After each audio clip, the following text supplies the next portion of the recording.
firman-Mu Tuhan. Kami mau menerima sabda-Mu. Berbicara buat kami pagi hari ini ya Tuhan. Telinga ini terbuka untuk mendengar, mata ini terbuka untuk melihat, hati ini terbuka untuk menerima. Dan hikmat surga turun di tempat ini, memberikan kami pengertian dan bentuk kami bukan hanya jadi pendengar yang baik, tapi jadikan kami paham yang taat dari setiap firman yang kami terima. Di dalam nama Yesus, urapan-Mu turun ke atas hamba-Mu, pewahyuan dari surga di tempat ini. Dalam nama Yesus, benih firman akan ditaburkan oleh jatuh di tanah hati yang baik, sehingga bertumbuh dan berbuah. Firman ini menjadi tuntunan pegangan bagi setiap langkah hidup iman percaya kami. Sebab firman itu pelita bagi kaki kami dan terang bagi jalan kami. Dalam nama Yesus, kami terima firman ini. Amin. Amin. Silakan duduk Bapak Ibu. Shalom. Pada hari ini kita akan sama-sama melihat kebenaran firman Tuhan. Bapak Ibu yang dikasih Tuhan, hari ini kita bicara satu poin penting dalam kehidupan iman kita, dalam keyakinan percaya kita, tentang takut akan Tuhan. Saya percaya kalimat ini bukan pertama kali Bapak Ibu sudah mendengar. Betul? Takut akan Tuhan mungkin sudah sering, ratusan kali, bahkan mungkin kalau dihitung lebih dari ratusan kali tentang kalimat takut akan Tuhan. Tetapi yang menjadi persoalan adalah bukan berapa banyak kita sudah mendengar, membaca, atau mengucapkan tentang takut akan Tuhan. Tetapi yang jauh lebih penting adalah apakah takut akan Tuhan ini menjadi realitas dalam tindakan kehidupan kita, menjadi sebuah wujud nyata di pikiran kita, di perkataan kita, di setiap langkah tindakan kehidupan kita, atau hanya sekedar sebuah wacana yang hanya sekedar ucapan mulut semata. Karena kita orang percaya, bukan orang ateis, jadi pasti dong sebagai orang percaya tentu takut akan Tuhan. Benarkah demikian? Ketika seseorang memiliki satu agama, dia otomatis takut akan Tuhan. Apakah benar ketika seseorang sudah meyakini satu keyakinan dan kepercayaan tertentu di atas muka bumi ini, otomatis kehidupannya punya hati takut akan Tuhan? Ternyata kalau kita belajar firman Tuhan, belajar dari Alkitab, tidak demikian. Orang bisa punya agama, orang bisa punya keyakinan, orang bisa punya kepercayaan dalam kehidupannya, tetapi persoalan takut akan Tuhan bisa tidak ada dalam kehidupan orang tersebut. Takut akan Tuhan ini perkara yang sederhana, tetapi seringkali terabaikan dalam kehidupan realitas dan sebuah wujud nyata tindakan orang percaya. Sederhana, tetapi rumit. Kenapa demikian? Masalahnya begini Bapak Ibu. Ada satu faktor penting yang kita tidak boleh lupa. Ketika kita bicara tentang Tuhan, kita bicara tentang sosok satu pribadi yang tidak kelihatan. Setuju? Setuju. Saya mau tanya, ada yang sudah melihat Tuhan? Mati kita kalau sudah melihat Tuhan. Kenapa? Karena di dalam Alkitab, di dalam perjanjian lama, Musa ketika ingin melihat kemuliaan Tuhan, Musa memiliki satu permintaan, Tuhan, tunjukkan pribadimu, aku ingin melihat engkau secara langsung. Tuhan kabulkan doa Musa. Tuhan kabulkan, tetapi dengan catatan dia tidak menampakkan mukanya, tetapi dia menampakkan belakangnya. Jadi Musa hanya melihat punggungnya dari sosok yang maha kuasa itu, tidak melihat wujud penampakan mukanya, depannya tidak bisa. Dan itu pun harus dihalangi. Penglihatan Musa harus dihalangi dengan tangan Tuhan supaya tidak melihat secara langsung dengan matanya, walaupun hanya punggungnya. Kemuliaan yang begitu hebat bisa membutakan mata. Dan bangsa Israel ketika dalam sebuah peristiwa mendengar suara Tuhan, mereka ketakutan.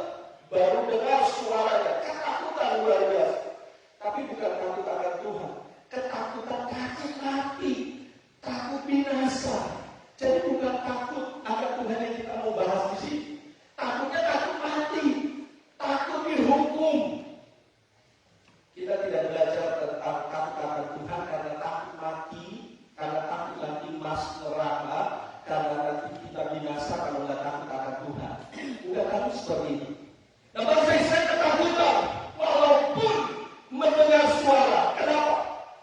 Suara yang begitu dahsyat, begitu hebat, menggelegar. Suaranya lebih dari halilintar dan geledek. Gendang telinga bisa pecah. Saya belajar di fisika, anak sekolah mungkin masih ingat. Frekuensi suara yang bisa didengar ada ambang batas. Berapa hertz kira-kira ya? Kalau di bawah takaran atau ukuran standar hertz itu entah 20 atau berapa. Kalau di bawah itu kita nggak bisa dengar. Makanya kita nggak bisa dengar suara semut. Betul ya? Apakah semut itu tidak bersuara? Bersuara. Tapi suaranya itu di bawah ambang batas pendengaran telinga manusia. Tapi kalau lebih ambang batas pendengaran, lebih dari berapa hertz, lebih dari 20 hertz ke atas, dan telinga kita pecah. Contohnya, kalau Bapak Ibu ke bandara, biasa ada petugasnya ketika di lapangan pesawat mau take off atau pesawat mau landing, mereka harus gunakan penutup telinga. Kenapa? Itu bukan sekedar gaya-gayaan. Karena kalau penutup telinganya dibuka, gendang suara mendengar mesin pesawat, apalagi mesin pesawat jet supersonik, pecah gendang telinga. Bayangkan. Sekarang suara Tuhan mendengar, bukan hanya pecah gendang telinga, kita mengatakan banyak dari antara orang Israel itu mati. Itu sebabnya mereka mulai ketakutan. Mereka sungguh saja menghadap Tuhan. Betapa dahsyatnya Tuhan itu. Kita tidak pernah melihat pribadi Tuhan sampai detik ini. Kita tidak pernah tahu sosok Tuhan itu seperti apa. Tapi pertanyaan saya, walaupun kita tidak melihat sosok Tuhan, apakah kita tidak yakin Tuhan itu ada? Yakin tidak Bapak Ibu Tuhan ada? Yakin. Karena kalau tidak yakin, tidak mungkin ada di tempat itu. Betul ya? Satu sosok yang tidak kelihatan, yang tidak kelihatan itu tidak mengajarkan sepele. Karena sesuatu yang tidak kelihatan mempunyai power, kedahsyatan yang hebat. Contoh, beberapa tahun belakangan terjadi peristiwa yang menggoncangkan dunia. Peristiwa apa Bapak Ibu? COVID-19. Betul ya? COVID-19. Saya mau tanya, virusnya kelihatan enggak? Enggak kelihatan. Virusnya tidak kelihatan, tapi virusnya itu ada. Lihat sesuatu yang tidak kelihatan bisa menghancurkan, menghebohkan dunia ini. Apalagi pencipta virus itu yang tidak kelihatan, penguasa alam semesta yang di tangannya genggaman dunia ini dipegang. Saya mau baca sebuah buku Bapak Ibu bahwa kita hidup di satu bumi yang namanya bumi. Itu salah satu bagian terkecil dari galaksi Bima Sakti. Galaksi Bima Sakti adalah galaksi tempat di mana bumi kita itu ada. Dan di jagat raya ini, galaksi itu bukan satu. Galaksi itu miliaran. Dan salah satunya adalah dari miliaran galaksi itu adalah galaksi Bima Sakti. Dan di antara galaksi Bima Sakti ada yang namanya bumi. Dan di bumi inilah tempat kita tinggal.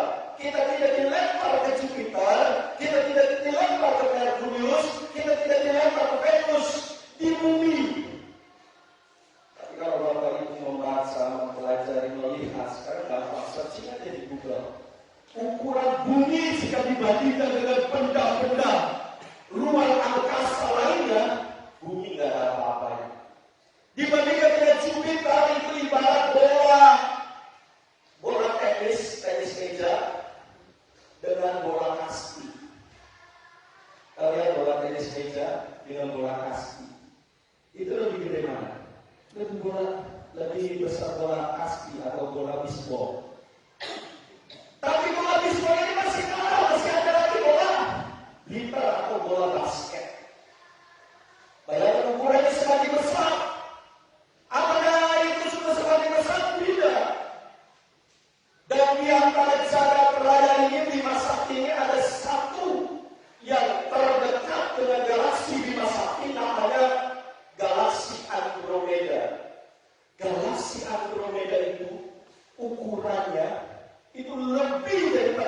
masih dimasuki. Jadi kalau diibaratkan apa ya?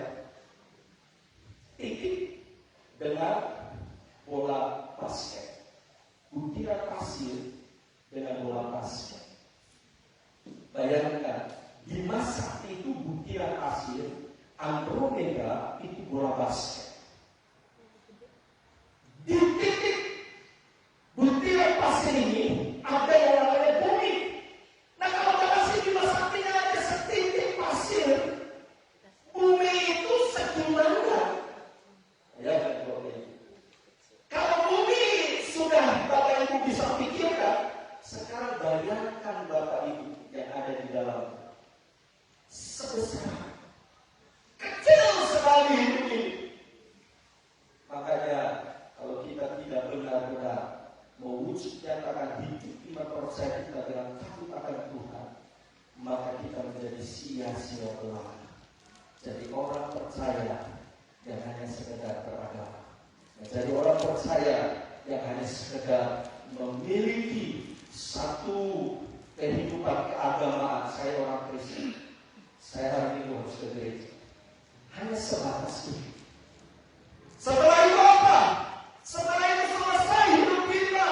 Kalau selesai hidup kita, Yesus pernah berkata apa gunanya seorang memperoleh seisi dunia tapi kehilangan nyawanya? Sampai saat ini belum ada satu orang pun yang bisa memperoleh isi dunia. Tapi saya percaya kalau Yesus mengatakan itu, ada kemungkinan yang bisa memperoleh isi dunia. Dan mungkin, ini mungkin, tapi ini masih penafsiran. Ini mungkin nanti pemerintahan antikris itu yang mewarisi, menguasai dunia ini. Tapi kita mengatakan, Yesus mengatakan, apa gunanya seseorang memperoleh seisi dunia, kekuasaannya, kekayaannya, kepopulerannya. Tapi ketika di ujung maut, kematian itu mendekat, dia binasa. Tidak ada. Jadi hari ini pastikan takut akan Tuhan itu bukan hanya sekadar wajah. Takut akan Tuhan harus melekat di dalam hati kita. Kita lihat Alkitab kita. Pembukaan pasal 12 ayat 13 dan 14. Pembukaan pasal 12 ayat 13 dan ayat 14. Demikianlah firman Tuhan. Akhir kata dari segala yang didengar ialah takutlah akan Allah dan berpeganglah pada perintah-perintahnya, karena ini adalah kewajiban setiap orang. Akhir kata dari segala yang didengar, takutlah akan Allah. Pernyataan ini ditulis oleh seorang raja yang punya hikmat luar biasa, tapi di akhir kehidupannya dia mengalami goncangan yang begitu hebat. Kenapa? Karena dia menulis satu tulisan yang namanya kitab Pengkhotbah.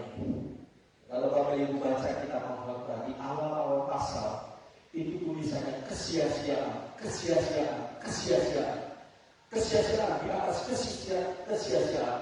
Tidak ada yang lebih bernilai di bawah matahari. Seorang raja yang punya hikmat luar biasa, Salomo. Kenapa?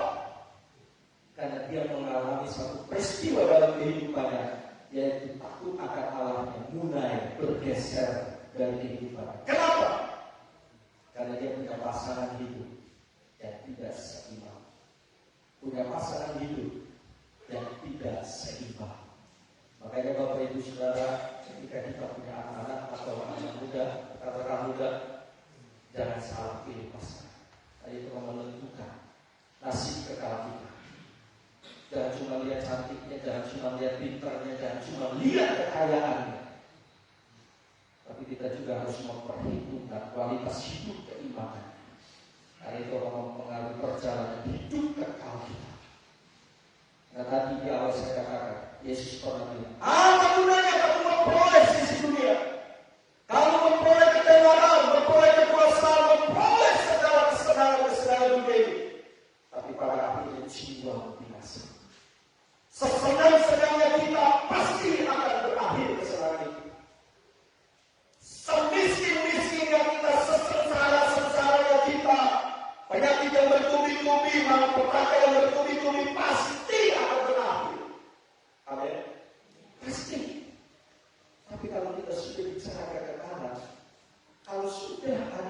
Allah mau kebinasaan.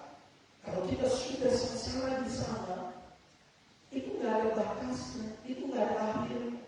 Kalau di bumi ini masih bisa ada akhirnya. Aku menderita Tuhan, aku menderita, pasti ada akhirnya. Demikian pula aku senang, aku bahagia, pasti juga ada akhir. Tidak ada yang abadi untuk kamu. Jangan terlena. Akhir kata dari segala yang didengar adalah takut akan Allah. Dan kalimat di bawah ini yang harus kita perhatikan. Ini adalah kewajiban setiap orang. Bukan pilihan. Kewajiban. Jadi kalau yang takut akan Tuhan itu, silakan Bapak Ibu pilih atau tidak. Tapi kewajiban. Putuskan. Bahwa aku mau takut akan Tuhan. Karena kalau tidak, apa yang terjadi? Lihat ayat 14. Karena Allah akan membawa setiap perbuatan ke pengadilan. Bukan pengadilan agama, bukan pengadilan negeri, bukan pengadilan tingkat tinggi, mahkamah agung di muka bumi ini, bukan, tapi pengadilan tahta Allah. Pengadilan yang tidak akan pernah berpihak, yang tidak akan pernah memutuskan keputusan yang salah, yang tidak memandang muka, keadilan yang sungguh-sungguh adil.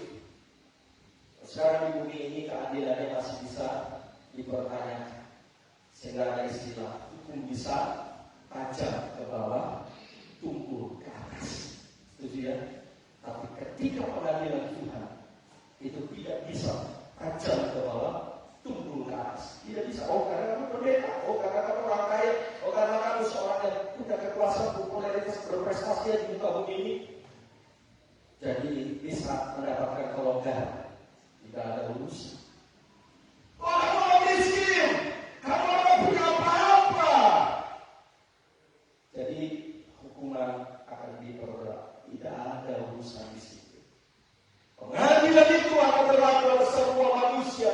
Karena Allah akan membawa setiap perbuatan ke pengadilan yang berlaku atas segala sesuatu yang tersembunyi. Entah itu baik, entah itu jahat. Hakim sehebat apapun memutuskan perkara, kalau sudah urusan motivasi di dalam hati susah memfonis dengan apa? Itu nggak kelihatan, itu tersembunyi. Makanya pakar hukum pernah mengatakan kalau sudah di pengadilan jangan bicara tentang saya rasa, saya pikir, saya rasa, saya pikir. Kalau hukum di pengadilan pakai saya rasa, saya pikir, semua orang punya rasa, punya pikir. Saya rasa saya benar, saya pikir saya benar, dia yang salah. Nggak bisa seperti itu di pengadilan. Karena di pengadilan harus berdasarkan fakta. Kalau berdasarkan rasa, saya pikir, semua juga saya pikir. Saya pikir saya benar, saya merasa saya benar, bukan saya yang salah, dia yang salah. Harusnya dia yang dihukum, saya yang dibahas. Pengadilan nggak boleh pakai perasaan dan pikiran. Saya rasa, saya pikir. Harus berdasarkan fakta. Nah, persoalannya adalah bagaimana menyelesaikan persoalan yang tersembunyi. Susah. Orang bisa penampilannya mati, orang bisa penampilannya handsome, orang bisa penampilannya baik, tapi yang di dalamnya itu penuh dengan kerusuhan. Atau orang bisa berpenampilan mukanya kayak galak, tapi di dalamnya itu lembut. Nah, ini persoalan seperti ini nggak gampang untuk diselesaikan. Tapi di mata Tuhan, di pengadilan Tuhan itu bukan perkara sulit. Karena ayat ini berkata, yang berlaku atas segala sesuatu yang tersembunyi, entah itu baik, entah itu jahat, Tuhan tidak bisa ditipu, tidak bisa dimanipulasi. Klik. Oke, coba lihat gambar di depan sini. Bapak Ibu saudara, coba lihat. Ini gambar apa? Penglihatannya bagus. Ini gambar rel. Rel itu digunakan oleh pesawat terbang. Rel itu digunakan oleh kereta api. Selama kereta api ini ikuti rel, sampai nggak di tujuan? Selama kereta api ini terus ikuti jalur rel, pasti sampai di tujuan. pasti gak ada masalah. Setuju ya? Tapi ketika kereta api itu berjalan, si aku bosan. Ya, bosan. Cari suasana baru nih. Masa yang gini-gini terus, ya harus belok kanan. Sekali-sekali belok kiri deh. Ambil jalan tikus, ambil jalan lintas. Bapak itu naik mobil. Ya, kalau suasananya macet, cari jalan lintas, cari jalan tikus. Pertanyaan saya, kereta bisa cari jalan tikus? Bisa cari jalan lintas? Nggak bisa.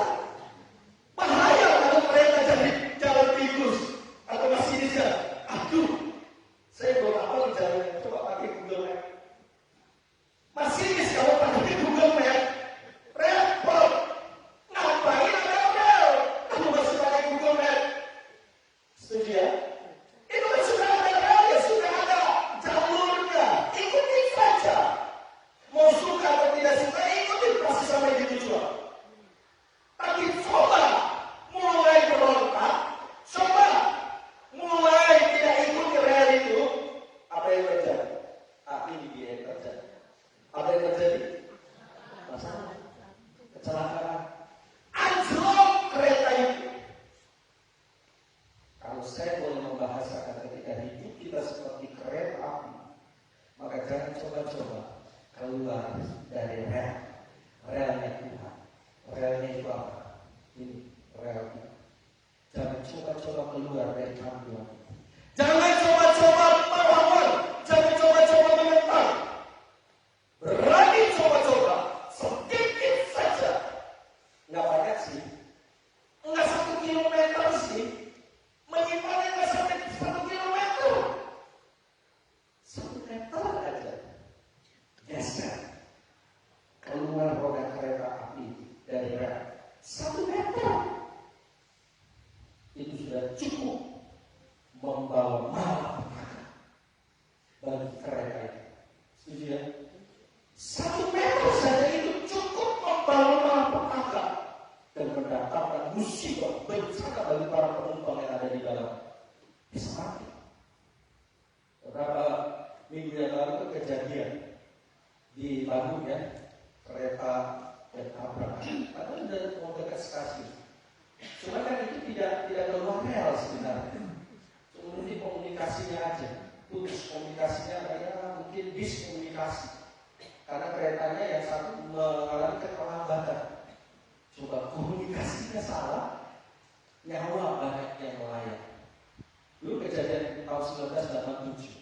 Masih ingat Bapak Ibu? Tahun 1987 itu baru kejadian pertama dan menghebohkan di Indonesia. Kecelakaan kereta api yang sampai hari ini akan difilmkan dan orang bisa mengingat, yaitu kecelakaan kereta api Bintaro. Jangan coba-coba. Terus kemudian ada berita yang saya pernah lihat setelah peristiwa tabrakan kereta di Bandung itu, ada peristiwa yang disut, bahkan itu disut dengan kamera handphone. Si yang mensyuting jalannya kereta itu enggak pernah menyangka bahwa kereta ini akan mengalami musibah.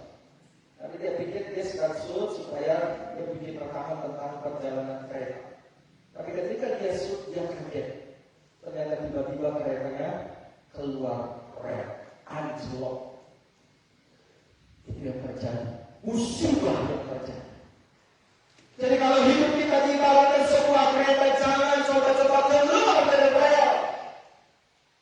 Rel yang benar-benar Tuhan, takut akan Tuhan.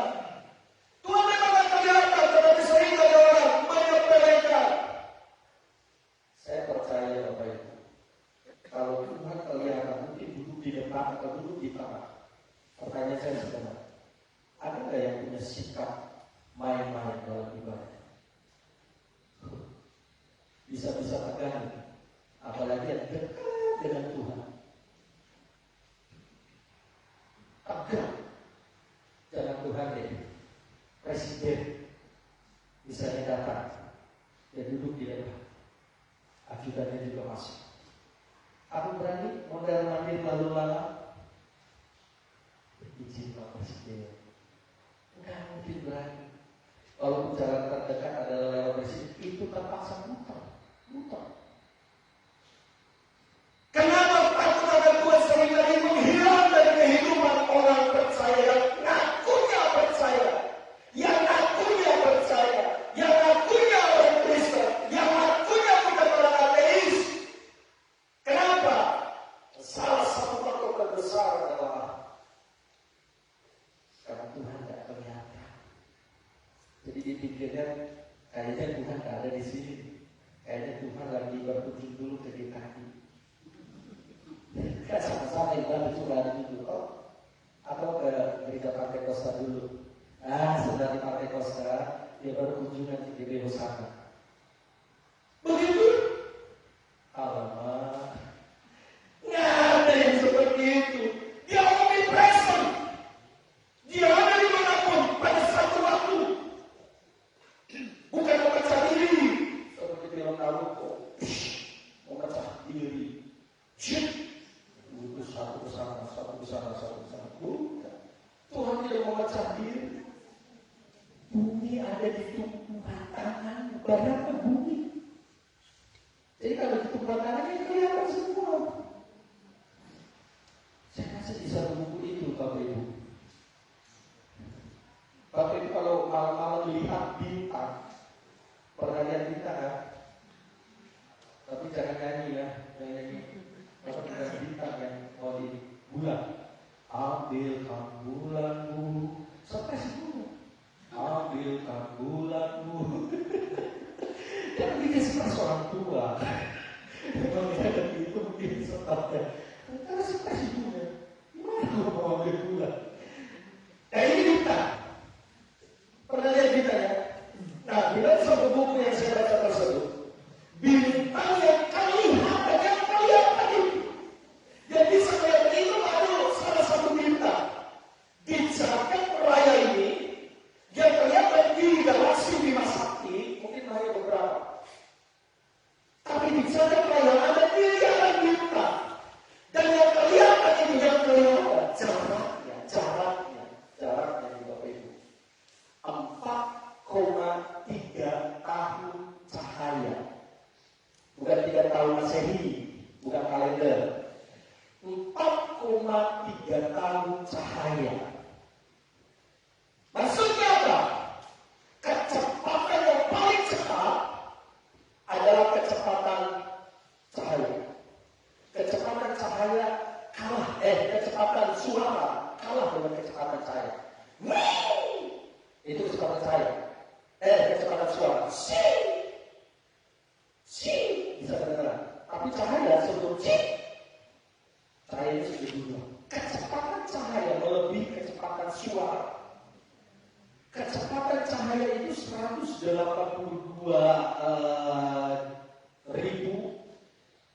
kilometer per detik. Detik bukan jam. Kalau mobil dibuat dengan kecepatan cahaya, Pak Manu kan Surabaya. Kita tutup mata, buka mata udah di Surabaya. Pernah naik kereta cepat. Naik kereta cepat kan Jakarta Bandung. Itu 25 menit. Bayangkan kereta bus 25 menit. Jakarta Bandung. Tapi memang nggak kerasa. Kalau saya SD itu saya taruh botol aqua, ada airnya. Airnya nggak kosak. Kosak. Goyang. Enggak. Itu airnya tenang. Padahal kecepatannya 350 km per jam. Kecepatannya paling tinggi dari kereta bus. Kereta bus dibanding kecepatan cahaya. Jakarta Bandung jaraknya itu kan bukan ratusan ribu kilometer, masih puluhan kilometer. Puluhan kilometer masih 25 menit. Ini cahaya 182.000 kilometer per detik. Detik bukan jam. Jadi kalau bintang itu mau ke bumi, kayak kelihatannya itu membutuhkan waktu sampai ke bumi kalau misalnya bintangnya jatuh. Amin. Karena kalau bintangnya jatuh, bumi bintang itu bisa segede apa? Segede badan kata bahasa orang sekarang. Kalau itu satu bintang, hancur bumi ini. Bintang yang terdekat jaraknya 4,3 tahun cahaya. Jadi kalau si bintang itu berjalan-jalan ke bumi, itu bintang membutuhkan waktu 4,3 tahun dengan kecepatan cahaya tanpa berhenti. Nah, kalau kita mau ke bintang yang kelihatan, atau kita mungkin berandai di sana, kalau andai kata kita ada di bintang yang kelihatan, lalu kita mau ke bumi, kita pakai pesawat yang tercepat di bumi, pesawat supersonik, itu dibutuhkan waktunya berapa tahun?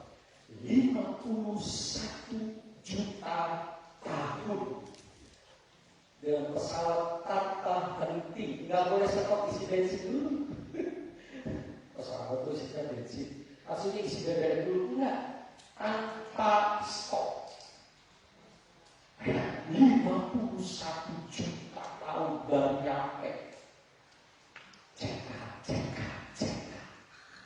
Bahasa di WhatsApp kan gitu kan, cek. Weka. Dahsyatnya Tuhan. Masihkah kita berani bermain-main dengan penguasa yang menciptakan segala sesuatu itu yang bumi ada di genggaman tangan? Buat Tuhan gak perlu tahunan, buminya udah di genggaman tangan. Lihat, lagi ngapain ya? Manusia kecil. Ikutilah rel itu, Bapak Ibu. Jangan seperti kereta yang hancur. Kenapa?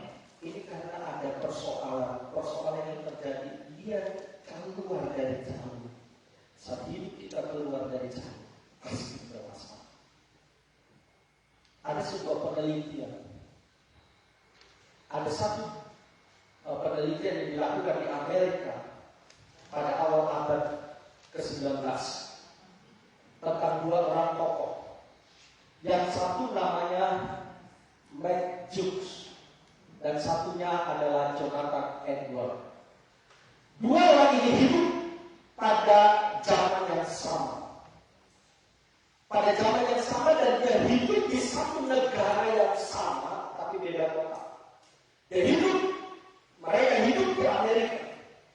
Zamannya sama, Matt Jukes dan Jonathan Edwards. Di sini ditulis 1703 tahun lahirnya Jonathan Edwards, dia meninggal pada tahun 1756. Ditelitilah apa yang terjadi dengan Matt Jukes dan Jonathan Edwards tentang generasi yang diturunkan. Apa yang terjadi? Kita lihat ya. Salah.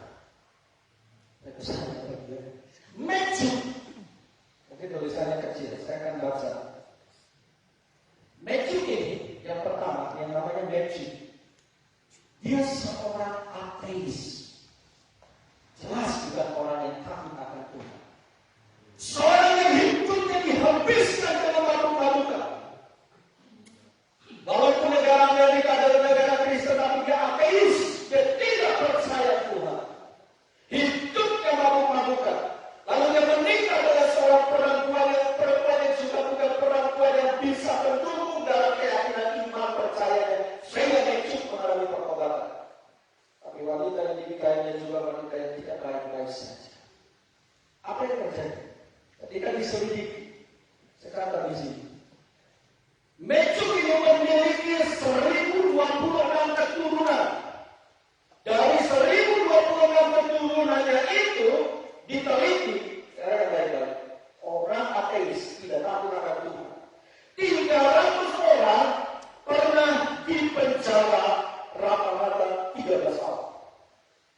Menghasilkan keturunan yang dipenjara rata-rata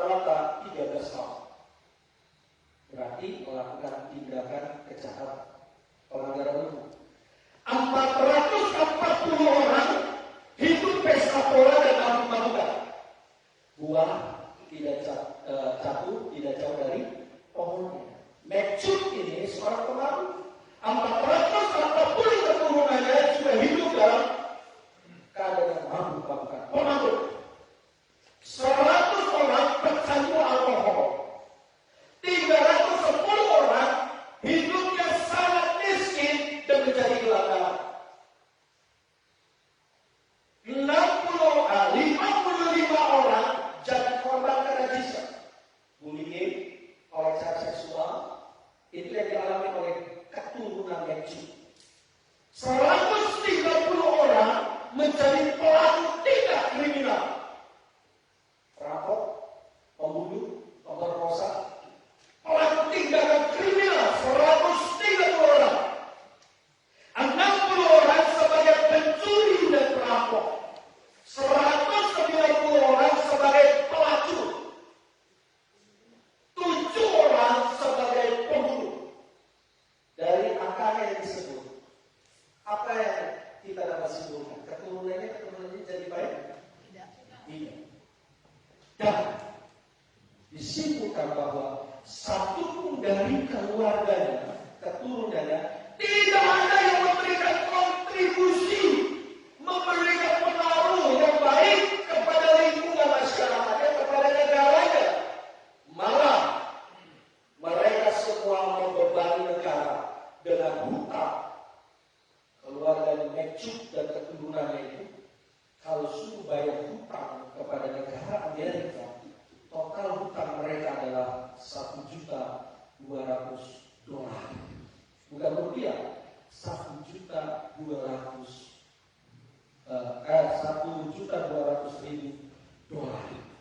Dirupiahkan itu miliaran, ratusan miliar. Merugikan negara sudah mengeluarkan jutaan dolar ini untuk apa? Untuk merehabilitasi supaya yang pecandu alkoholnya supaya bisa benar, tidak kecanduan lagi. Orang yang di penjara keturunannya supaya jadi benar. Itu kan pengeluaran negara, makan gratis katanya. Bukan gratis, uang negara keluar. Orang yang tidak takut akan Tuhan, akhirnya ibarat kereta tadi, dia sudah keluar dari rel, musibah terjadi. Persoalan masalah. Nah sekarang Jonathan Edward, dia adalah seorang Kristen, anak Tuhan, takut akan Tuhan, dan dia seorang yang melayani Tuhan. Lalu diteliti juga keturunannya memiliki 929 orang dengan reputasi keturunannya.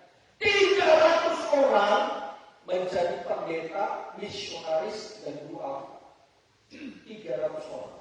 120 orang sebagai profesor. Wow, cerdas. 14 orang sebagai rektor universitas.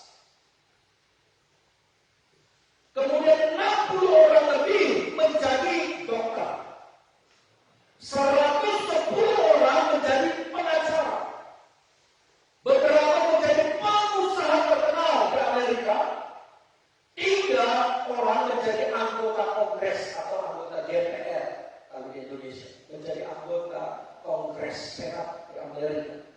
1 orang menjadi wakil presiden Amerika keturunan Jonathan Edward. Kesimpulannya apa? Hidupnya menghasilkan keturunan yang diberkati. Kenapa? Karena dimulai dari atas, orang yang cinta Tuhan, takut akan Tuhan. Sehingga tidak ada seorang pun yang berhutang pada negara. Keturunan Jonathan Edward tidak ada yang merugikan negara. Malah keturunannya berkontribusi kepada negara Amerika. 1 orang jadi wakil presiden keturunan. Itu dimulai karena ada orang yang takut akan Tuhan. Jadi kalau hari ini kita memulai dari diri kita sendiri, jangan tuntut orang lain, mulailah dari diri kita. Dari perkara kecil, perkara sederhana. Jaga mulut supaya tidak suka gosip. Jaga hati supaya tidak menimpa dengan kebaikan. Sederhana, mulailah takut akan Tuhan dari perkara-perkara yang sederhana. Di lingkungan bisnis, jujur. Di lingkungan sekolah, jujur. Di lingkungan kemasyarakatan. Mulai dari perkara-perkara yang sederhana. Karena takut akan Tuhan tidak hanya bicara perkara yang rohani. Takut akan Tuhan tidak hanya bicara perkara ketika kita di gereja, tapi kesalahan hidup. Karena di gereja cuma berapa lama sih? Paling lama 2 jam. 2 jam juga kan kadang-kadang udah ada yang ngasih kode.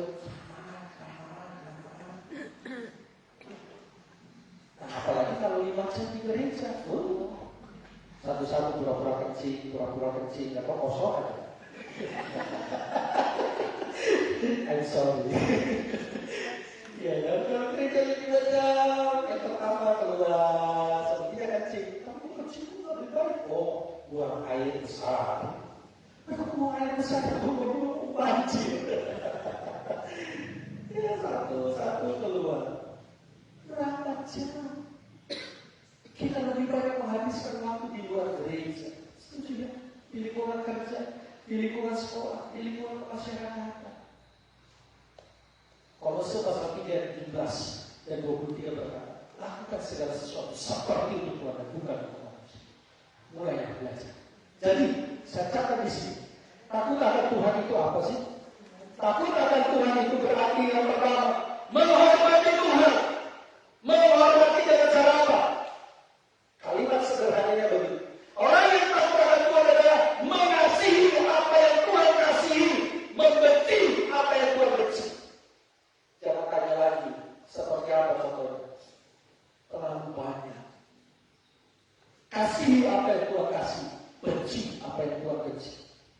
Orang yang takut akan Tuhan menjadi sepakat dengan Tuhan dan mentaati firman. Sepakat. Kalau firman berkata tidak, ya tidak. Kalau firman berkata ya, ya.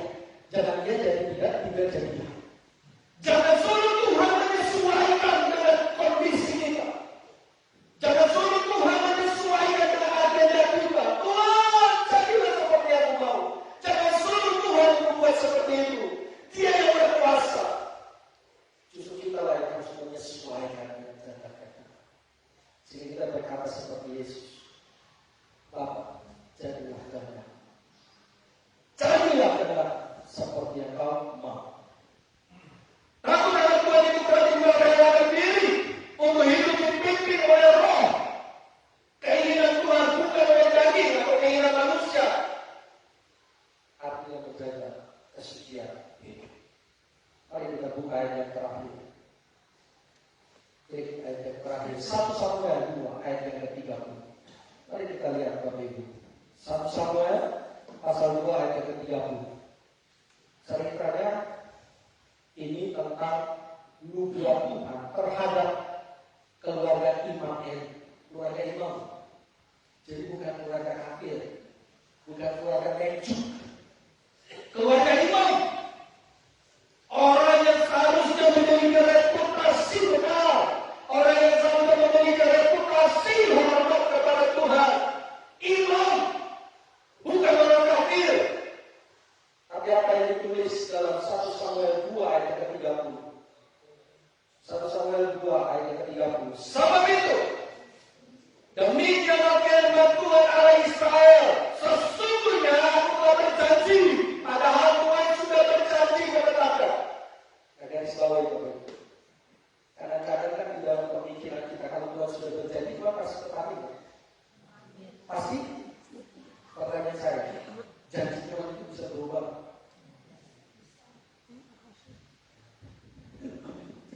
Kalau Tuhan sudah berjanji A, pasti jadinya A. Betul?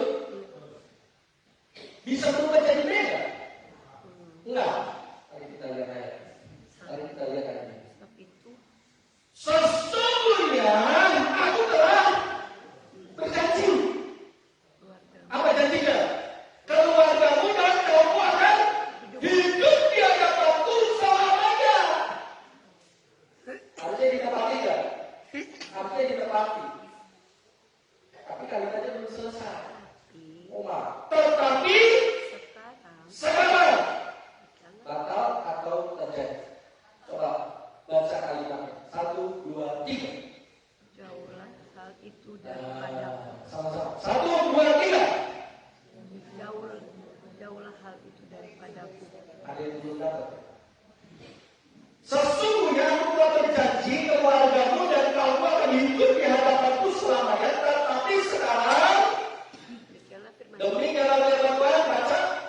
Jauhlah hal itu daripadaku. Jauh. Jauh. Pertanyaan. Tuhan akan tetapi janji yang pertama. Jauh. Bakal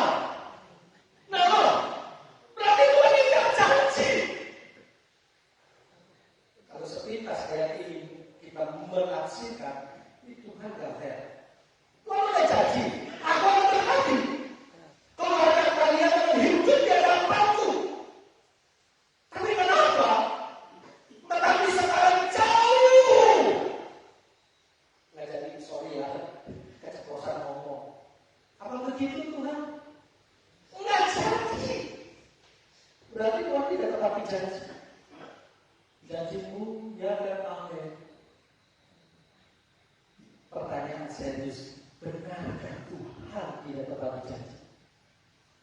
Bukan Tuhan yang tidak tepati janji, tapi keluarga ini seperti kereta yang sudah keluar dari rel. Aku akan tepati bagian, akan menggenapi janji, tapi bagian kalian adalah ikuti tetap relku. Selama kalian ada di relku, aku pastikan janji itu berlaku. Tapi ketika kau keluar dari rel, sorry lah ya, tidak gitu ya, sorry lah ya,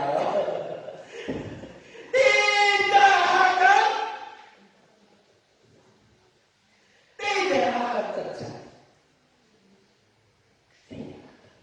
Tetapi sekarang jauhlah hal itu daripadaku. Why? Kenapa? Karena gitu pertanyaannya. Kenapa? Kalimat terakhir. Sebab siapa yang menghormati aku akan kuhormati. Tetapi siapa yang menghina aku akan dipandang rendah. Karena persoalannya takut akan Tuhan sudah tidak lagi ada.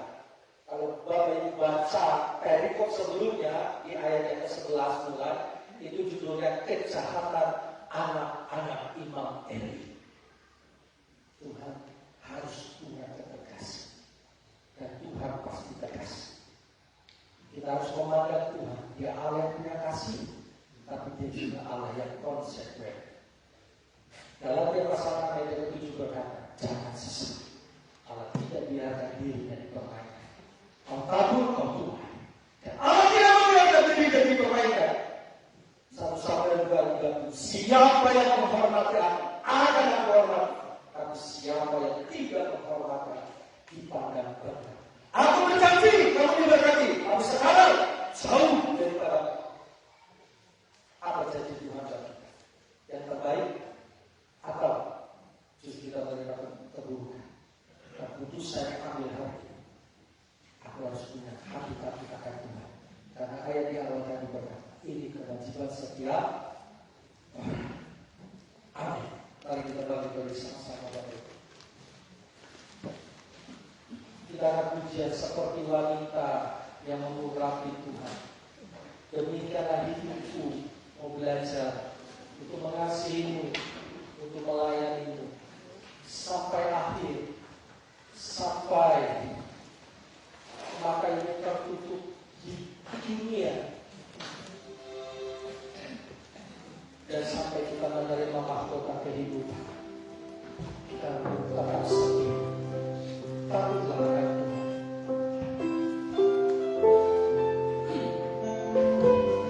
Hidup ini pasti berakhir. 70, 50, 40, atau belasan tahun, atau bisa lebih lama daripada 70 tahun. Tapi yang jelas pasti berakhir.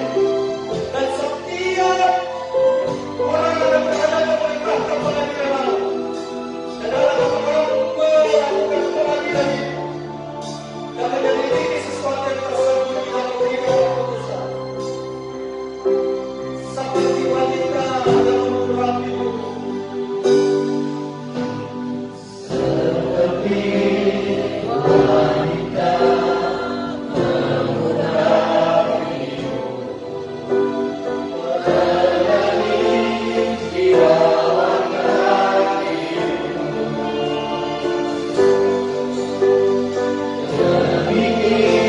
Amin.